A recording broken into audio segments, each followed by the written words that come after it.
गांव की बहू जंगल में फंसी 7 बज चुके थे। गांव की गलियां शांत हो रही थीं।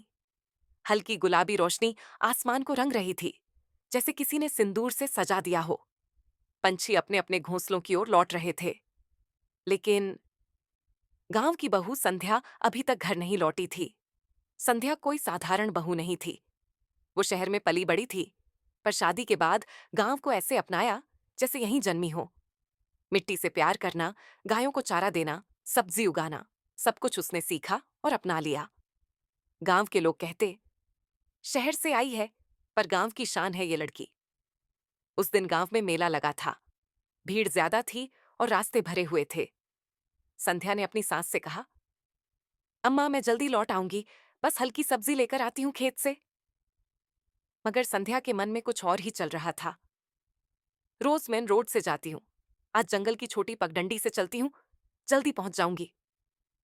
जैसे ही वो जंगल के किनारे पहुंची, सूरज पेड़ों के पीछे छिप चुका था। हवा में अजीब सी ठंडक थी। पत्तियों की सरसराहट किसी काना फूसी जैसी लग रही थी। मोबाइल निकाला, नो सिग्नल। थोड़ा ही रास्ता है, वो बुदबुदाई। पर थोड़ी ही देर में पगडंडी बिखर गई। चारों ओर एक जैसा जंगल, कोई निशान नहीं, कोई आवाज नहीं, बस उसकी तेज होती सांसें। पेड़ों के बीच कुछ हलचल हुई। कहीं कोई जानवर तो नहीं?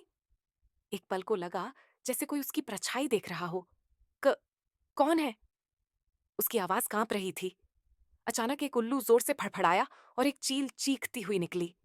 संध्या गिरते गिरते बची। वो भागती भागती एक चट्टान तक पहुंची। वहां कुछ सूखी लकड़ियां पड़ी थीं। कॉलेज की स्काउट क्लास याद आई। पत्थर रगड़कर उसने आग जलाई। जंगल की रात लंबी थी। आग की रोशनी में उसकी आंखें नम थीं। क्या मैं कभी घर लौट पाऊंगी? क्या मेरे पति मुझे ढूंढने आएंगे? तभी उसे कुछ दूर से किसी के कदमों की आवाज आई। बेटी, इस वीराने में क्या कर रही हो? एक वृद्ध साधु खड़ा था। सफेद दाढ़ी, आंखों में चमक, हाथ में डंडा। संध्या ने घबराते हुए कहा, मैं रास्ता भटक गई हूं बाबा, गांव जाना है। साधु बोले, मेरी कुटिया पास ही है, रात वहीं रुक जा। जंगल में रात को रहना खतरनाक है। थोड़ी हिचक के बाद संध्या मान गई। झोपड़ी में दीपक जल रहा था। कुछ फल और पानी रखा था। एक कोना दिया और चादर भी। रात को साधु ने उसे कहानी सुनाई। बेटी, ये जंगल कोई आम जगह नहीं। ये एक तपोभूमि थी, जहां एक महान संत साधना करते थे। कहा जाता है, यहाँ की मिट्टी आज भी शक्तिशाली है।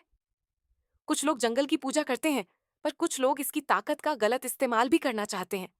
संध्या ने पूछा, कैसा गलत इस्तेमाल? साधु बोले, काले जादू के लिए, इंसानों को गायब करने के लिए। पर भगवान सब देखता है। सुबह जब संध्या उठी, सूरज की किरणें झोपड़ी में छान रही थीं। साधु ने उसे फल दिए और रास्ता दिखाने को तैयार हो गया। लेकिन चलते चलते संध्या को कुछ अजीब लगा। उसने साधु की आंखों में कुछ पहचाना। बाबा, आप कभी शहर में रहते थे? साधु थोड़ा मुस्कुराया। बचपन में, बहुत पहले। और तुम? संध्या की आंखों में चमक आई। मैं भी वहीं रही हूं। क्या आप रामकुमार काका हैं? साधु रुक गए। हाँ, वही हूं। तुम संध्या, मोहन की बेटी? संध्या रो पड़ी। हम सबने समझा था आप मर चुके हैं। आप ऐसे क्यों चले गए? रामकुमार ने एक लंबी सांस ली। मैं हार गया था बेटी, नौकरी छूट गई, अपनों ने साथ छोड़ा। तब सोचा, जंगल में शांति है।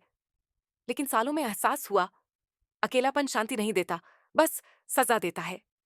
संध्या ने उनका हाथ थामा। आप चलिए मेरे साथ, गांव आपको अपनाएगा। संध्या और रामकुमार गांव लौटे। गांव में लोग चौंक गए। संध्या, तू जिंदा है? वो कौन है तेरे साथ? जब उसने पूरी कहानी सुनाई, गांव एकत्र हो गया। बुजुर्ग बोले, ये तो रामकुमार है, हम समझे थे नदी में डूब गया। लोगों की आंखें भर आईं। कई ने गले लगाया, कई ने माफी मांगी।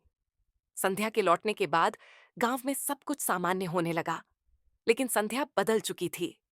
वो अब सिर्फ बहू नहीं थी, गांव की नेता बन गई थी।